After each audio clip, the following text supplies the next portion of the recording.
surrounds his people, as the mountains surround Jerusalem, so the Lord surrounds his people. Surround us, Lord, surround us, O Lord. We need to be in your presence. Surround us, Lord, as the mountains surround Jerusalem, so the Lord surrounds his people, as the mountains surround Jerusalem, so the Lord surrounds his people. Surround us, Lord, surround us, O Lord. We need to be in your presence. Surround us, Lord, surround us, Lord, surround us, O Lord. We need to be in your presence. Surround us, Lord, surround us, Lord.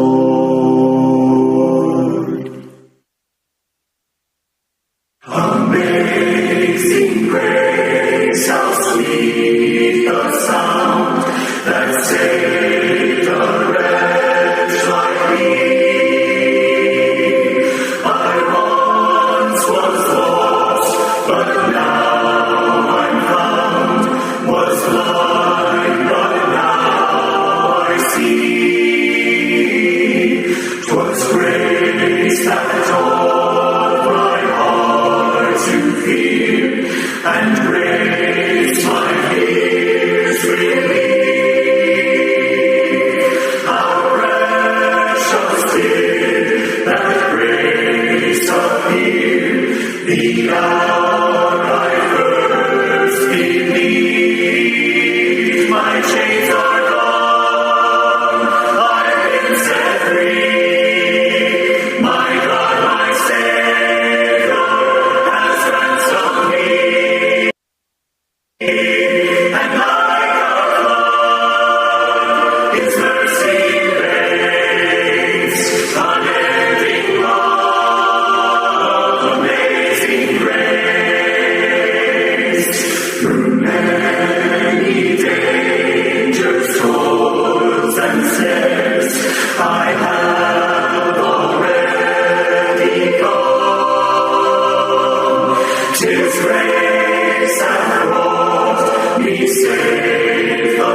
Welcome back, everyone.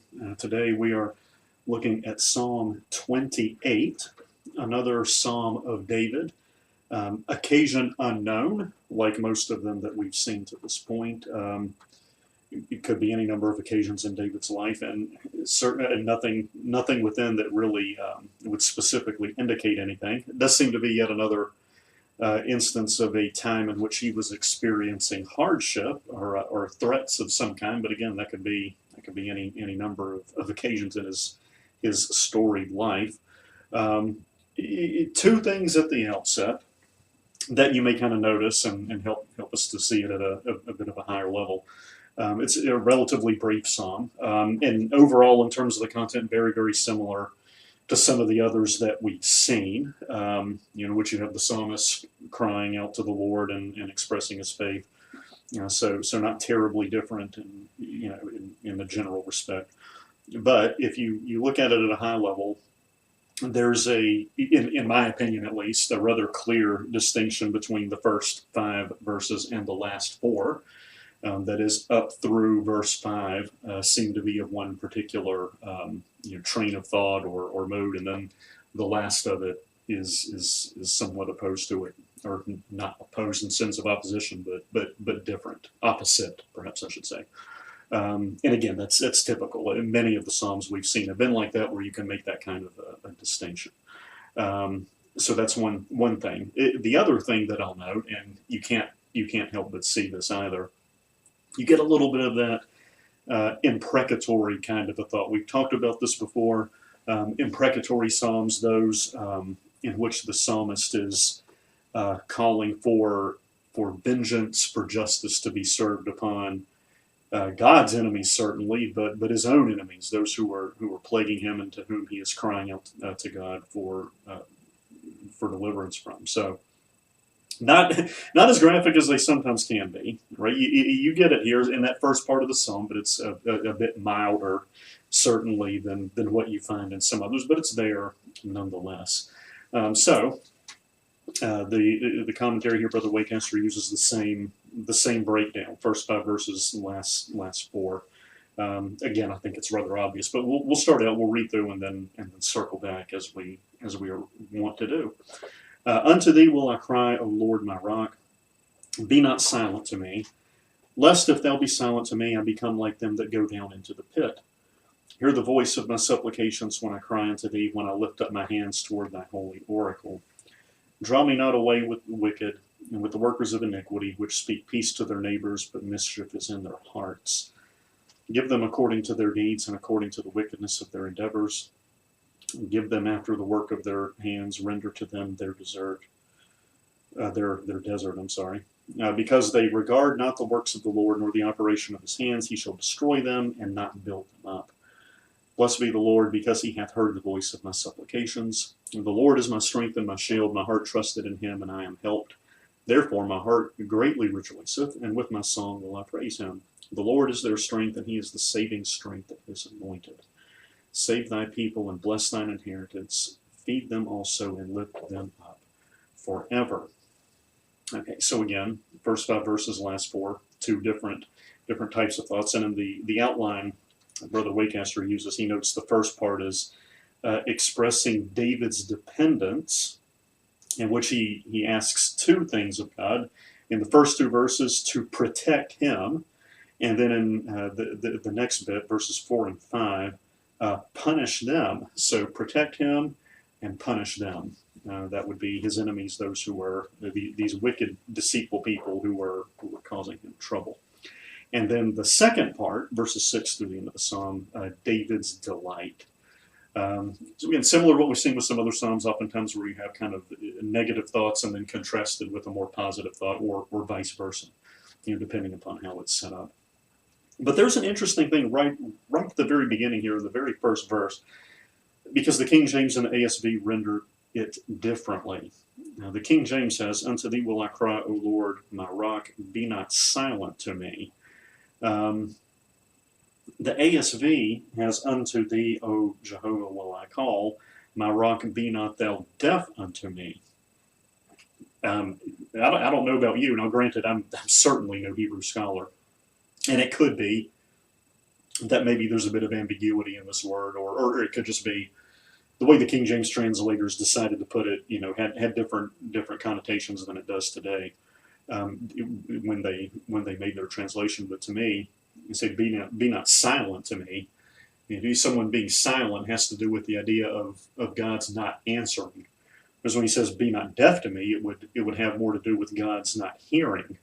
Um, so, which is it? Is it the case that God is refusing to hear David's cry, or is it the case that, or in either case, it's not that God is doing it, but that David is perhaps fearful. He doesn't want it to be the case that God is either not hearing him when he cries out, or that God is not responding to him when he cries, which, to my way of thinking, are two different things.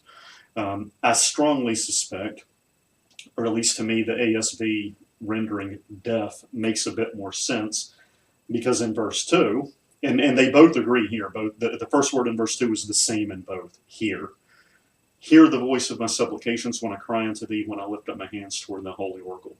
So to me, the ASV, it makes a bit more sense that David's concern is that God won't listen, that God will turn a deaf ear, as one might say. Because in verse 2, he turns right around and implores God to hear him, to hear his voice when he cries.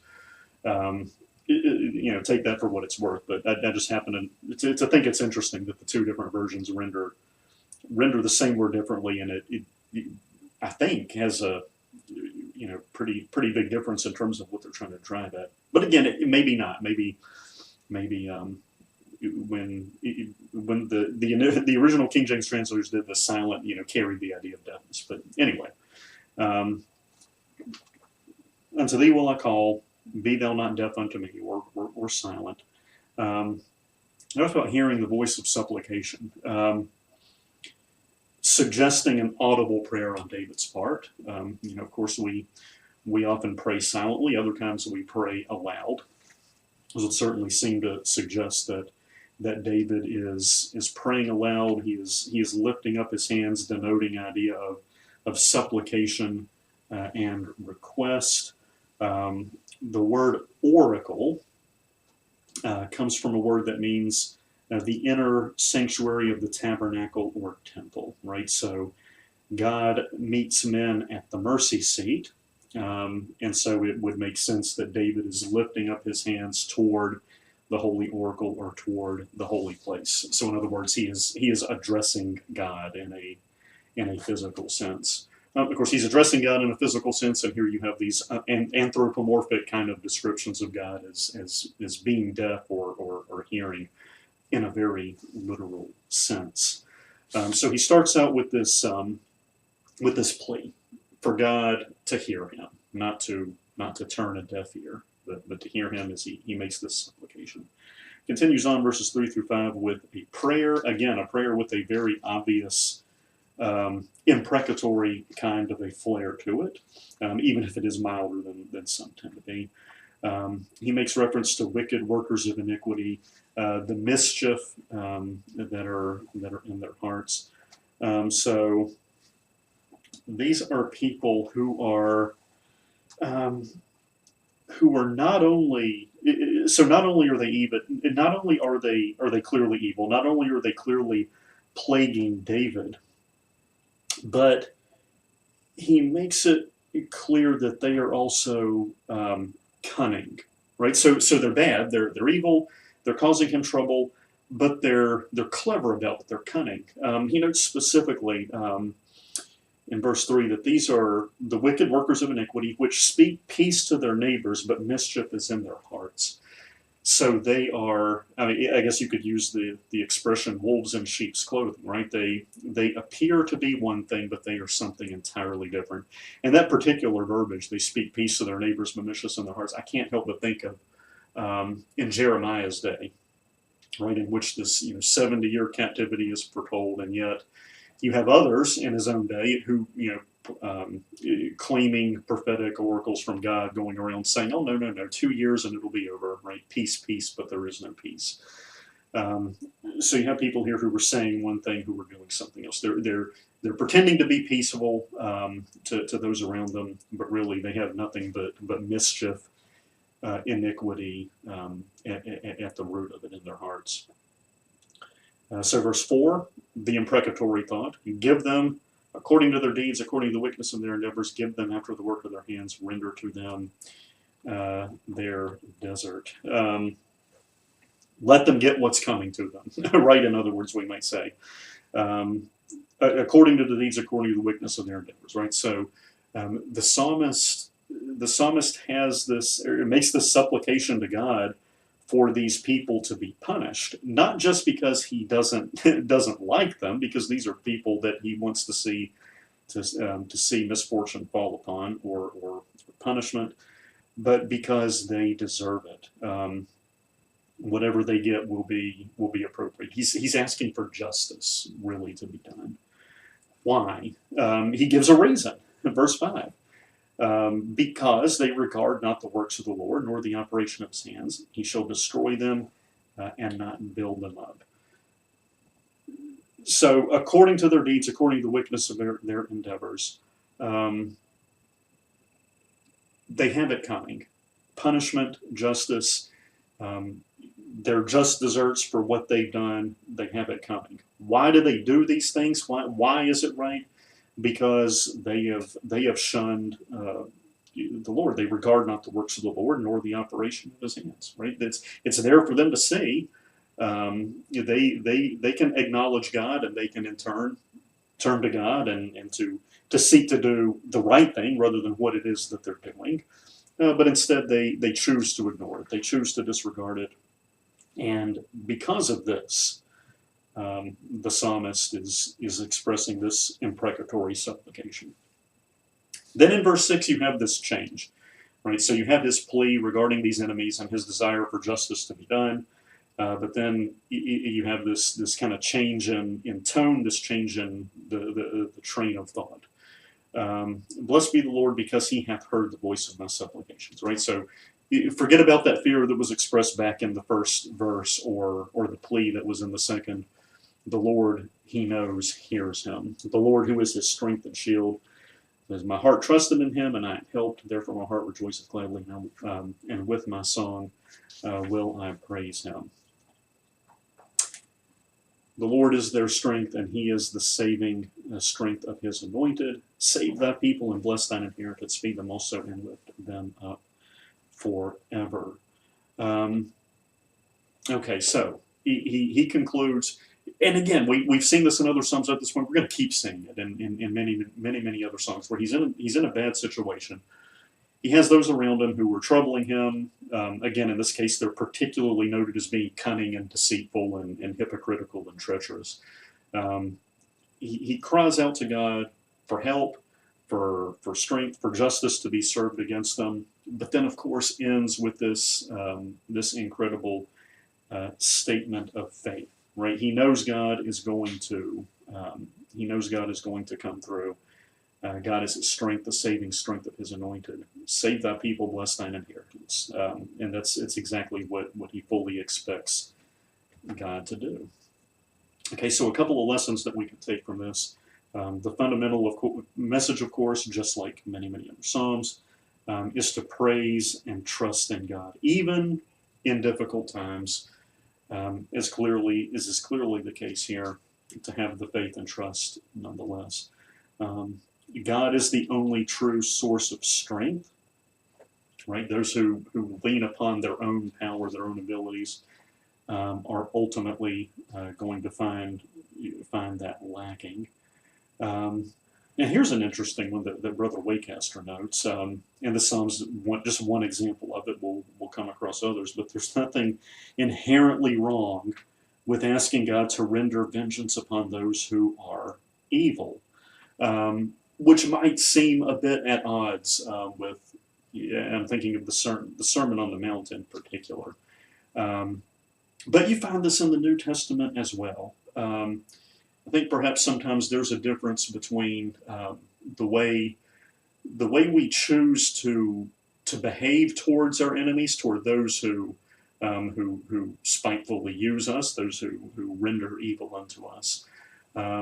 and the fact that at times when you find yourself in the kind of situation that the psalmist is clearly in here, you can't help but cry out to God for deliverance and to have this sense in which you want justice to be done. It doesn't necessarily mean you go back and ask David, what. Yes, you have these imprecatory thoughts and supplications regarding these enemies, but what if those enemies who had been plaguing him repented? It would be interesting. It would be interesting to hear. And if you go back and say, well, does that change your disposition towards them whatsoever? Or, like I was just saying, you think about the thoughts from the Sermon on the Mount. What are you actually going to do if you're in that position? Because you recall David, King Saul, more than once sought to take his life, was giving him the exact kind of trouble you read about in Psalms like this and others, some of which are specifically, you'll see in the superscript, attributed to the time when he was on the run from Saul, hiding in the wilderness. And yet when he had the opportunity to take the vengeance personally, he didn't do it. You recall on the one occasion he cut off a piece of Saul's, the cape isn't the word I'm looking for, but Saul's robe, his attire, and then after the fact, came back and showed it to Saul to prove to him, to show him that he was there, he was within striking distance, and he could have taken his life, but he didn't do it. Right? Romans, vengeance is mine, saith the Lord. David certainly understood that. But as I mentioned, you find it in the New Testament as well, not really here. You think back to Revelation, right? You had the souls under the altar, you recall. Those who had been killed, martyred for the cause of Christ. And they continue to cry out, how long?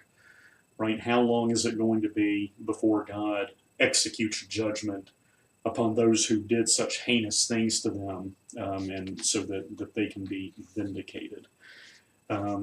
So a bit of a tension there, I think, in terms of how we think about those who plague us in this world. And you have certainly the thought from the Sermon on the Mount about how we treat our enemies, to turn the other cheek, don't render evil for evil, have a spirit of forgiveness towards others, with the kind of imprecatory thought that you find here and that you also find in Revelation. You might think also of 2 Thessalonians, right? Paul there in the very first chapter, 2 Thessalonians 1:8, if I'm not mistaken, talks about those who obey not the Lord, there will be flaming vengeance taken upon them. Again, back to the point that Brother Waycaster makes, and I agree. There's nothing inherently wrong with this very human idea of wanting justice and to be done for those who are wicked to us. But again, you have to be a bit careful with where that takes you. Certainly, beware of the wicked. He mentions these people here who speak peace to their neighbors, but mischief is in their hearts. Now, certainly David knows this because they're troubling him, right? David is clearly aware of who these individuals are, but put yourself in the position of the neighbors, those to whom these individuals are speaking peace when mischief is in their hearts. It certainly doesn't mean you need to go around being distrustful of everyone you ever meet, but have a bit of sense and beware. There are plenty of people out there in the world who say and portray one thing when really what's going on in their heart is something entirely different. I'm reminded, especially because I just heard this in a podcast just the other day. So it's something to do with the Russia and Ukraine war. It was an old, I want to say Henry Kissinger. It may have been someone else, but it goes back to the Cold War period. The saying was "trust but verify," right? And it was in regards to arms treaties, nuclear treaties and things like that. It's like, trust them when they say they're going to do the right thing, but verify. Don't just take their word for it. Beware of wicked people, those who may portray themselves as one thing but are something else entirely different. And then the final lesson: God helps those who trust in Him. it's one thing for the psalmist to cry out to God. It's another thing entirely for God to hear him, and to be willing to respond favorably. Again, we started out in this psalm. Unto thee will I cry, O Lord, my rock. Be not silent, the ASV, be not deaf to me. Clearly, David is a faithful individual. Again, the latter part of the psalm is spent expressing that. And so the question, and perhaps it's a good question to leave off with this morning. Next week we'll continue on with Psalm 29. But if David weren't the faithful individual that he was, would that thought in verse 1 necessarily be any different? Would God be silent or deaf to him? We'll leave it at that. Thank you for your attention today, and Lord willing, we'll continue on next week. Thank you.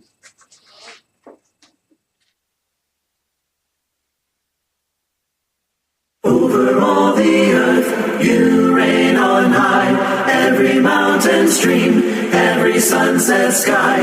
But my one request, Lord, my only aim, is that you'd reign in me again. Lord, reign in me, reign in your power, over all my dreams, in my darkest hour. You are the Lord of all I am, so won't you reign in me again?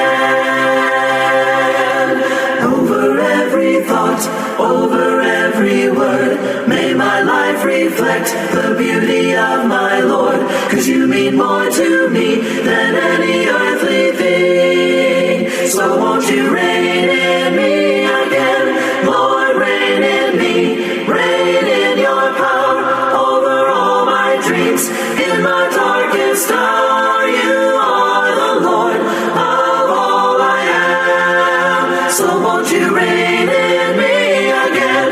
Lord, reign in me, reign in your power, over all my dreams, in my darkest hour. You are the Lord of all I am, so won't you reign in me again? You are the Lord of all I am, so won't you reign in